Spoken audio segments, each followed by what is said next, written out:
What did we used to believe on how you physically built a startup? What was the process we used?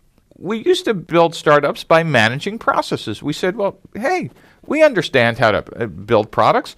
We build them exactly like we build them in large companies. We hire product managers, and we do something called waterfall engineering, which I'll explain in a second, which basically are step by step by step. In fact, what we used to do is we used to draw this diagram on napkins. We used to say, well, you come up with a concept, then you raise some seed funding, and then you go into product development, and then you have alpha test, beta test, and first customer ship. What could be wrong with that? That's, in fact, for 30, 40 years, this was the canonical model for how to build startups.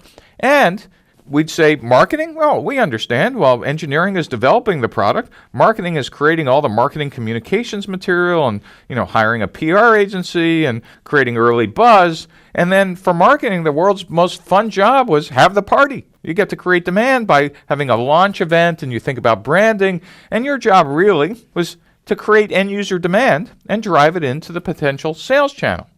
For sales, what that meant is, unless the VP of sales was a founder, you tended to hire them around the time engineering was saying, we're in alpha and beta test, and they were going out and starting to hire their first sales staff, and they were looking at your 5-year revenue plan, and since it was obviously came from a burning bush and it was the word of God, they were just going to execute that plan. Why? Because it said so, and you said so, and if you had investors, they said so. There might not be any facts behind it, but there it was. It was the spreadsheet. And so they were building the sales organization. So again, at that first customer ship, if marketing was going to drive demand, they were just going to have a sales curve that took off because the revenue plan said so. The next piece was the biz dev group. And business development used to mean the group that put together all the deals to create the whole product, WHOLE.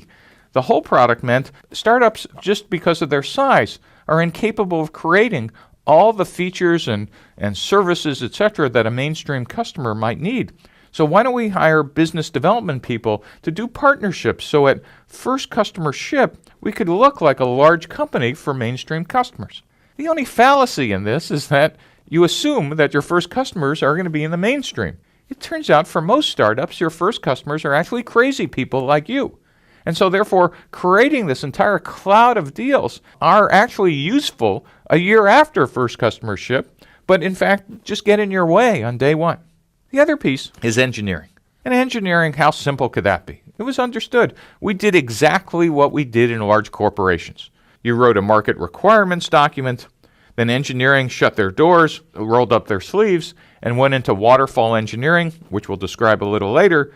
You hired a QA department. Then at the end, finally when it was all done, you hired a tech pubs department, and all the product was ready to go in version 1.0, all the features at one time at first customer ship. And this, for 30 or 40 years, was the way we thought about startups. There can be no other way. This is how we manage the process. We now know this is just simply wrong. And I'll explain to you what we're going to do instead.